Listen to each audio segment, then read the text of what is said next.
तो हम कहाँ पर थे अब देखते हैं। ये अम्बेडकर जी का ये था, गैर जिम्मेदार होगा तो ये बेल लगामी वाला था। अब यहाँ पे पहुँचेंगे। इस समय सभी भारतीय अर्थशास्त्री ने तथा ब्रिटिश इंडिया गवर्नमेंट ने प्रोफेसर कैनिसन का तर्क स्वीकार किया था। डॉक्टर अम्बेडकर द्वारा 98 वर्ष पूर्व दी गई चेतावनी आज भी समय की कसौटी पर 100% खरी उतरती है। ये थोड़ा ज़्यादा ही डीप कोडेड हिंदी लैंग्वेज हो गया। मैं आसान से बताता हूँ कि डी कोड कैसे करना है।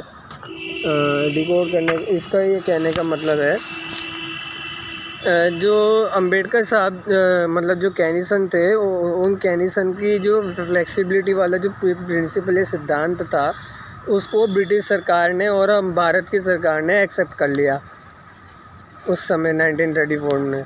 पर भारत की जो असली जो सरकार थी उसने डिनाई किया था, लेकिन उसकी एक्सेप्टेंसी किसी भी नहीं मानी। सब लोग मूर्ति पूजा कर रहे थे, इसलिए ध्यान नहीं दिया।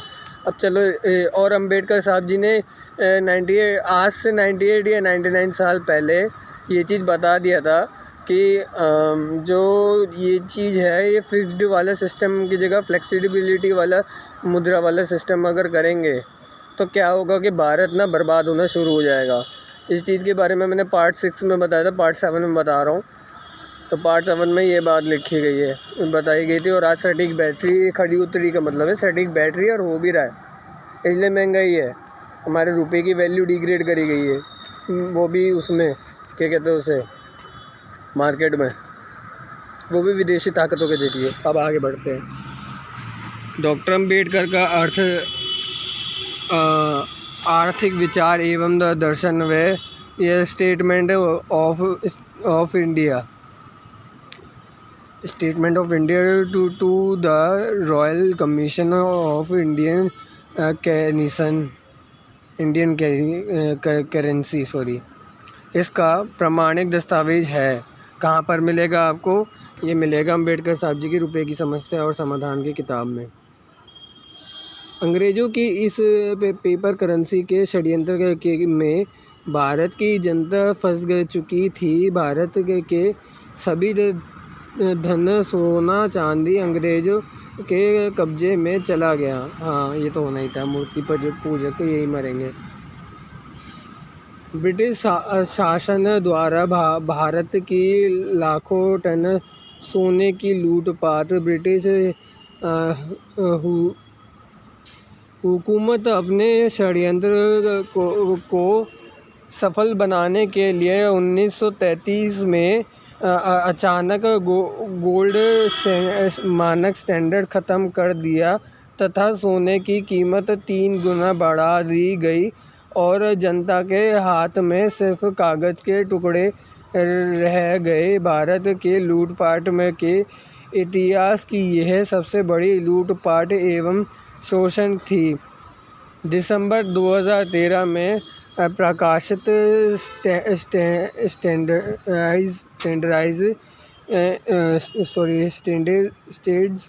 इन applied economics Indian paper currency department 1860 to 1935 इस एक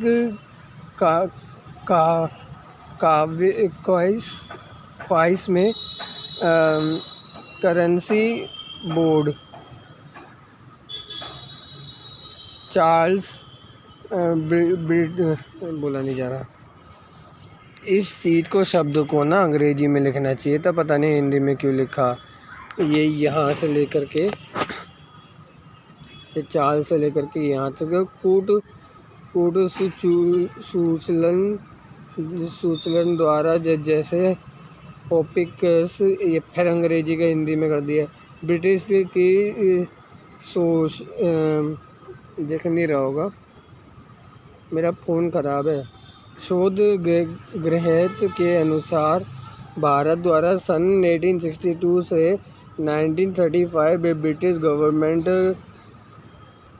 को सिक्योरिटी मनी के रूप में भारत के द्वारा 37,440 करोड़ 27,440 करोड़ वैध रुपया वैलिड रुपीज़ सोना चांदी दिया गया है। इस रुपये को सोना के मानक स्टैंडर्ड से बदला जाए तो कितना सोना होगा। देखिए इतना होगा, ये डिवाइड बाई 37 करोड़ मोहर। इतना ज़्यादा टन सोना, मोहर मतलब कम से कम 4 टन सोना, 400 टन सोना के आसपास, 400 से 800 टन सोना, नहीं तो गलत बोल गया, 400 से 500 टन सोना के आसपास, या 200 टन तक सोना भी हो सकता है। मेरे को पर इसके बारे में ज़्यादा जानकारी नहीं है। हाँ, यहाँ पे इतना बता रखा है कि इतना ही ऐसे ये दिख नहीं रहा होगा, तो पढ़ लेना पॉज करके, मैं इसको नहीं पढ़ रहा। तो और अब दस्तावेज़ियों की बारी है। तो उसके दस्तावेज़ ये है, इसमें बहुत शॉर्टली लिखा है। मुझे बाद में पता चला कि ये प्रिंटिंग इशू क्यों है, क्योंकि पेपर की जो है ना, पेपर इन्होंने हाई क्वालिटी का लिया है, जिस वजह से प्रिंटिंग मशीन को ना सब छापने में बड़ी समस्या हो गई थी, इसलिए लो क्वालिटी में लिखा। 1933 की इशूड अगस्त 1933 में, बड़ी मुश्किल से पढ़ पा रहा हूँ।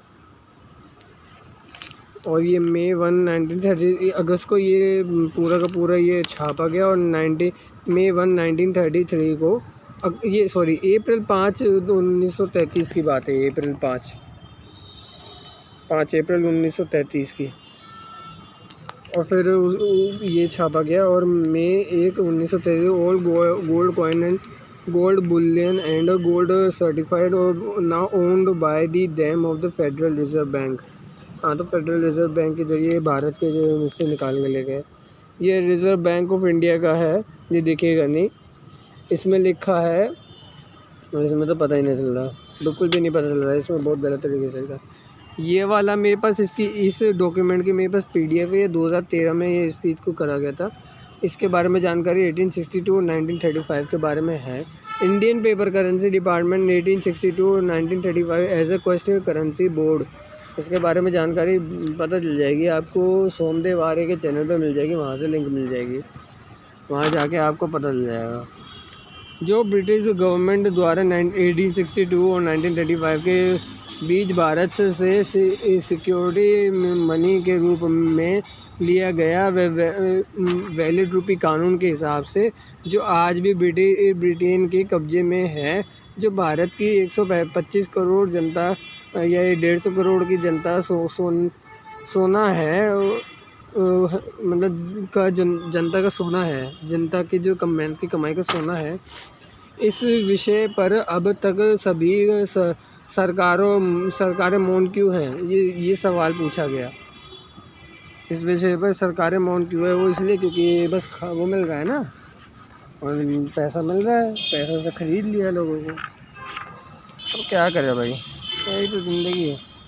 अगर भारत की जनसंख्या 150 करोड़ मान ले, तो यहाँ पे 125 लिखा है, 150 करोड़ मान लिया जाए तो, और सोने की प्रति व्यक्ति में बांटी जाए तो मोहर की सिकाई, और ये यहाँ पे पता चलता है कि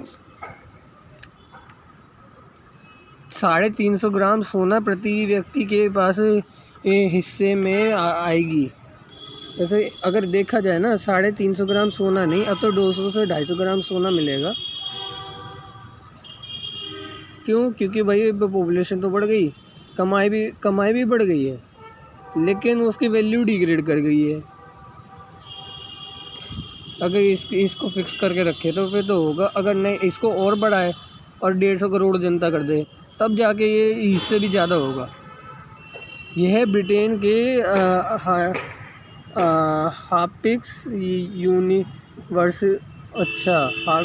हार्प्स यूनिवर्सिटी के शोध ग्रेन्स इंडियन ये पेपर करेंसी डिपार्टमेंट 18 वगैरह वगैरह, इस एक इक्यासी, ये अब पता नहीं अंग्रेजी में क्या लिखा है, समझ नहीं आ रहा, हिंदी लिपि में उल्लेख भारत के सोने की शोषण एवं लूटपाट का प्रमाणिक दस्तावेज है। यहाँ पर ये इसी में ही है, ये पूरा दस्तावेज में से ये 2 चीज़ लिखी है। ये इसके डॉक्यूमेंट मेरे पास हैं, वैसे मैं कैसे दिखाऊँ। क्या आज़ादी के बाद भारत की सरकारों ने सिक्योरिटी मनी के विरोध कोई कार्यवाही की है? नहीं भाई, इसका तो कोई दस्तावेज ऐसा नहीं मिलता।